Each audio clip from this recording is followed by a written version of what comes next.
Welcome friends. வாங்க இன்றைக்கி நம்ம சேமியாவும் உருளைக்கிழங்கு வச்சு சூப்பரான ஒரு ஈவினிங் ஸ்நாக் பண்ணலாங்க.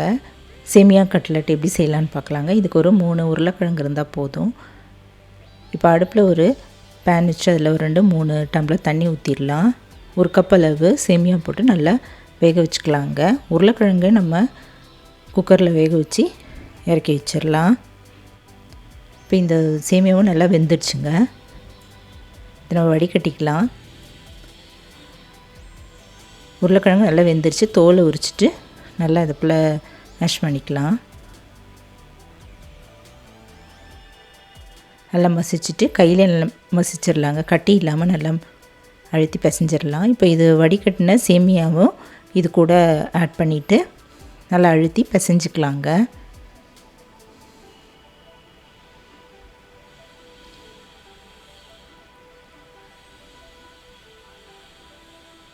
கட்டி இல்லாமல் நல்லா கிளறிக்கலாம்.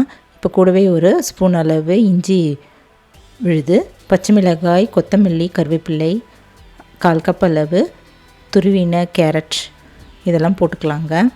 புதினாவும் ஒரு கைப்பிடி அளவு நல்லா மெலிசாக அந்த போல் சின்ன சைஸில் கட் பண்ணிவிட்டு இதில் போட்டுக்கலாம்.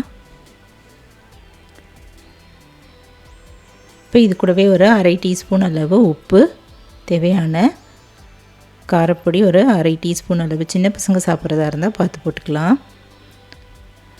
போட்டுட்டு நல்லா கையில் இது போல் கலந்துக்கலாங்க. நல்லா பிசைஞ்சிக்கலாம். ஈவினிங் எதுனா ஸ்நாக்ஸ் வேணும்னு கேட்டால் இது போல் டக்கு நம்ம உருளைக்கிழங்கு மட்டும் இருந்தால் போதுங்க. உருளைக்கிழங்கும் கொஞ்சம் சேமியாவும் இருந்தால் போதும், செஞ்சிடலாம். இப்போ இதிலேருந்து இந்த கலவையிலேருந்து நம்ம கொஞ்சம் ஒரு பெரிய லெமன் சைஸ் அளவு மாவு எடுத்துகிட்டு உள்ளங்கையில் இது போல் அழுத்தி தட்டிக்கலாங்க. தட்டிட்டு இப்போ ப்ரெட் க்ரம்ஸ் இருந்தால் பரவாயில்ல, இல்லை என்கிட்ட ரஸ்க்கு இருந்தது, அதை நான் மிக்சியில் 2-3 ரஸ்க்கு மிக்சியில் போட்டு நல்லா பொடி பண்ணிவிட்டு எடுத்து வச்சிட்டேங்க. அதில் இதை தட்டி வச்சுருந்தோம்ல, அதை அப்படியே அது மேலே அப்படி பரட்டிக்கலாம். இப்போ அடுப்பில் ஒரு அடிக்கனமான பேன் வச்சுட்டு கொஞ்சமாக தான் ஆயில் ஊற்றுனேங்க.